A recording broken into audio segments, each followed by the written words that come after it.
based on the nature of the data, and I will not spend much time on it. You can practice that from the data I have given.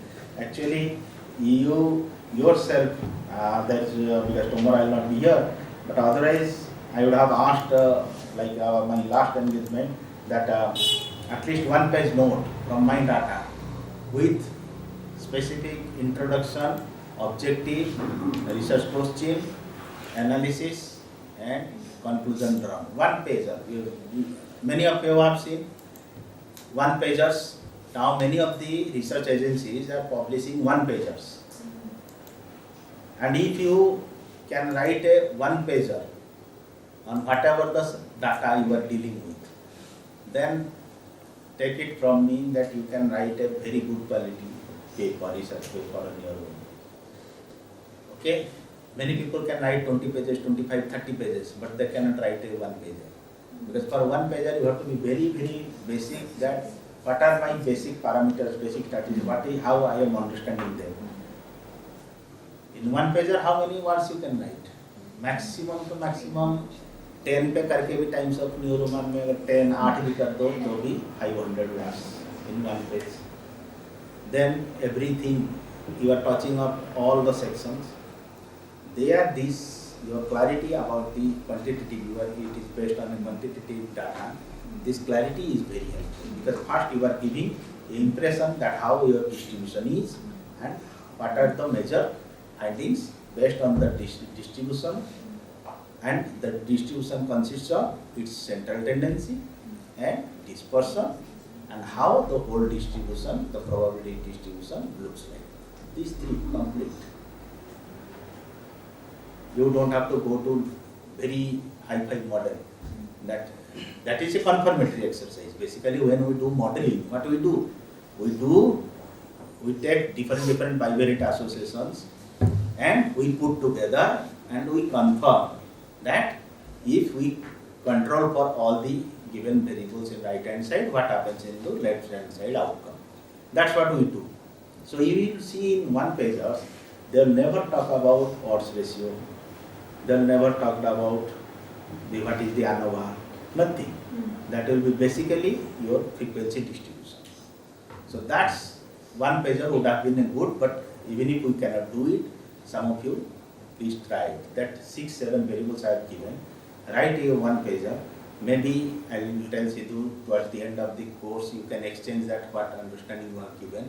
Don't do badmashi with my data. Whatever I have given, good or bad, you use it and you find it that what is the lacuna in this data.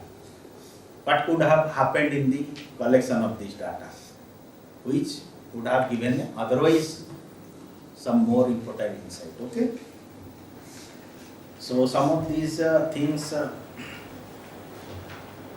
Sorry. Is it clear? So here what are doing this? How to generate these descriptive statistics. Those who know the SPSS and how to generate, it's fine. But those who not, then please look at it. SPSS facilitates how to generate a descriptive table.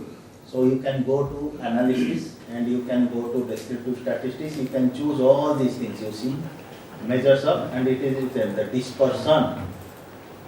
Then mean. Dispersion means we talk about the dispersion of our distribution. So what are the standard deviation, variance, range, minimum, maximum, and distribution, whether it is leptopatic or platygotic, kurtosis, skewness, everything we can get. So entire descriptive table is ready now. So based on that, now you can plan. See, most of the things I am taking out, talking now, till now, may not go to your paper, final paper or final dissertation or whatever. But these prepare step, these are the brick stepping stones. You are preparing a complete. Now we are doing it in pieces of different characteristics. How our data, different aspects with different features from different collection points, data collection points, how they are looking, behaving. So this is the easiest way to do it. Then this is the output variable. So when again you go to the frequency, there is another way you can do, like I have done in my case of household income, you can also repeat it. So if I, let's say, divide this in, let's say, quartiles, how it looks like. Even quintiles, I can go up to 10, because most probably people go up to 10 quintiles only. So if I distribute those data like that and plot it across, so how it looks, where the concentration is coming. So those kind of exercise you can do. So that's what I have generated, and I have already shown in the earlier some of these things I have shown. But what extra it is given here is that you see there I am talking about percentiles, okay? So now can you tell me in this data that is the income in that setup? Can you tell me whether it is a equally distributed? Equally means I am not telling that everybody has 5,000 rupees. I am telling the distance from the mean is not greatly varying. So from the percentiles, can you give a statement, statistical statement? Because it is a sample, so what we are saying, it is a statistical, it has to be. So can you tell me that how I will interpret, let's say, bottom 25% with the 75% population, sample. So what conclusion we can derive here? 25% people getting 5,000 or less. Okay, and of 50 and 50% of people are getting 15,000 or less. So that kind of simple things are very powerful statements. It sets the direction of your research, that which way your research outcome is final. Because you will realize that when you actually start writing, that you will find that till this kind of insight will actually determine the outcome. Only thing is that after this, whatever you are doing is only so-called confirmatory exercise. That means you are confirming it with several permutations and combinations of the variables. Okay? So you can build a histogram. So histogram is another easiest way to do it. Then also you can, this is I think the coding, the recode how you can do, we have already talked about. So when I do the coding, I got this result. You can also verify from here that those who have no land, they are almost 1/5 of my sample, and rest of 80% have some land of the other. Then one can go that how many are marginal, how many are, you can use always these things. But at least you can say that what is the prevailing landlessness in that village. Is not it a relevant question you ask in your research? So that's how measure. So now we'll come to our major thing. So what is the time now? Okay, we have very few. So at least no problem, we'll cover in the next year. But still, just another 5-6 slides we'll discuss. So the hypothesis. So what is a hypothesis? It is already written anyway. But how you understood a hypothesis? What you do generally? If your guide asks, what is your research hypothesis? So what you do? You just try to formulate a sentence based on your casual observations that this is my hypothesis. But it is not the way to formulate a hypothesis. Your hypothesis has a lot of exercise. Generally, they are now developing the software where you do literature survey. That also generates a lot of hypotheses. Like the systematic literature research, they give you major patterns from the literature. So that is the exercise. So this is hypothesis. Now in statistics, what is the hypothesis? in statistics, the hypothesis is that it is based on your quantitative observation of past trends, and you are now going to either confirm or reject what has been understood from the past. Okay, but based on your numbers. So this has to be, that's what I am telling, that when you are doing the hypothesis, many people what they do, they mix up this population and sample. They try to invalidate observation, means a parameter which is drawn from census, but they are now validating, trying to reject it from the observation from their sample. Okay? And if you are doing that also, if you are doing that, that has to be a proper reason that why you are choosing to do. Let's say from our lunch ke time ho gaya, yes, 5 minutes. So what you are going to do, let's say from census I found that on an average 64% female literacy in India. Now that is my hypothesis. Okay, done from a sample, census. Now I am going to test it in a village context, whether this is true or not. Okay, if I do that, will it be wrong? It will not be wrong. Okay, but I must have that clarity that I am now going to invalidate something from my sample. Suppose if I do my village census, okay, entire village I will do, okay, and I try to invalidate it. So now, can I say that I am comparing two parameters, village census and no? It will not be. But if I draw a sample, then can I tell that it is a statistic and how I am comparing with the parameter? To think about it. Next class we will discuss again on it. What will be the right answer for it? Okay, this is very. If you are clear in this, then you will never make any mistake. Okay.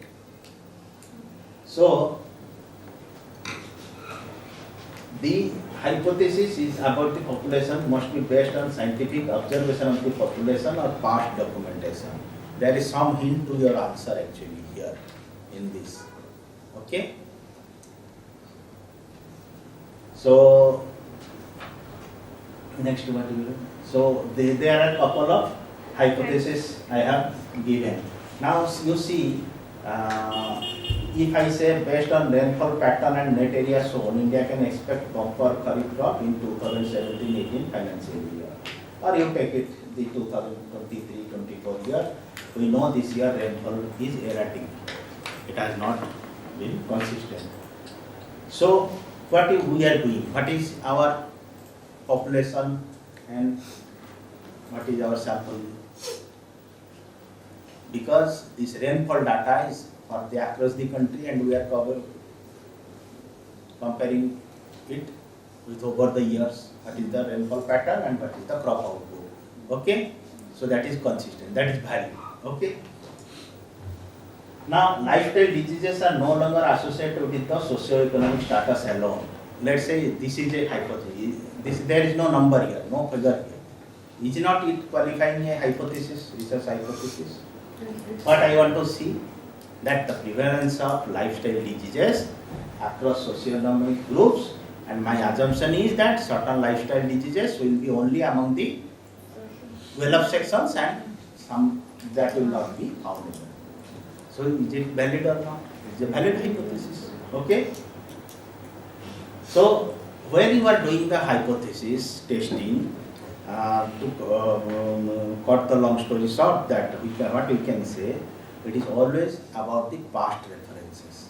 So it does not matter whether that is drawn from the census or from a sample study, because we are taking some reference, some known reference.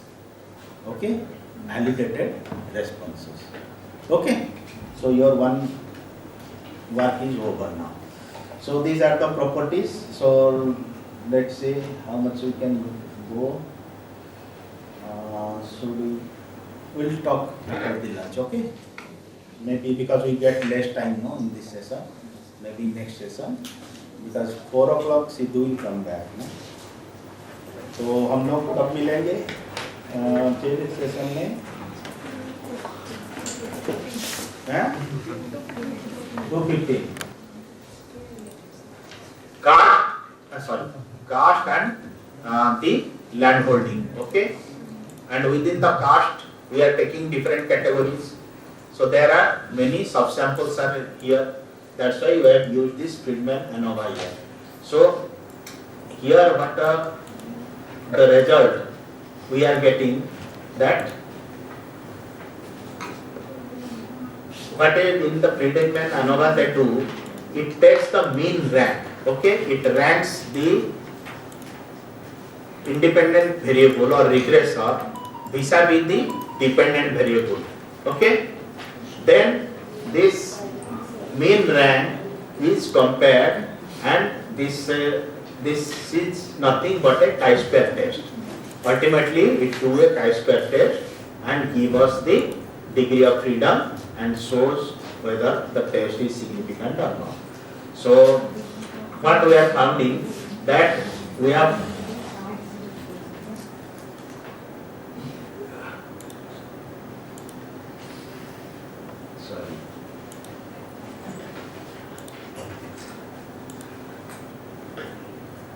So how you will interpret it? How will you interpret it? So the interpretation will be that this test shows what are your variables? That household income. Again you go back to what? You go back to an analysis of household income and land holding.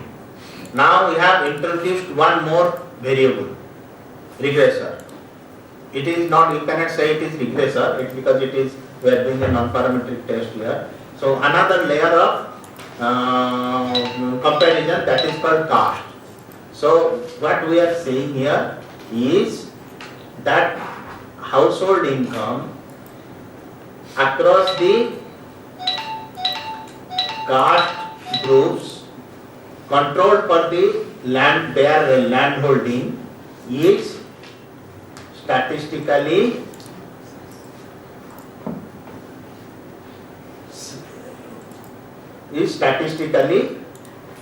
significant. Okay? Can you get it?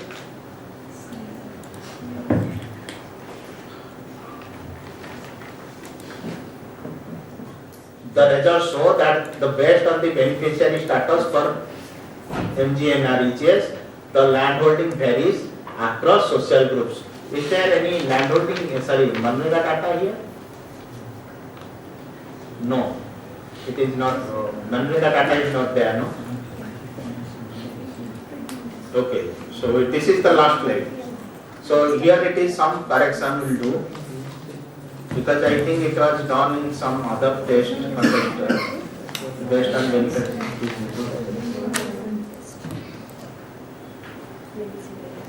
Household income. Based on that the household income varies. I was correct in my initial statement.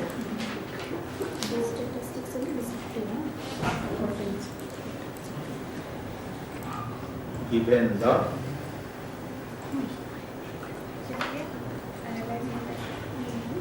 land holding across the across social groups. Okay? So this is a powerful statement. That household income varies given the land holding across social groups.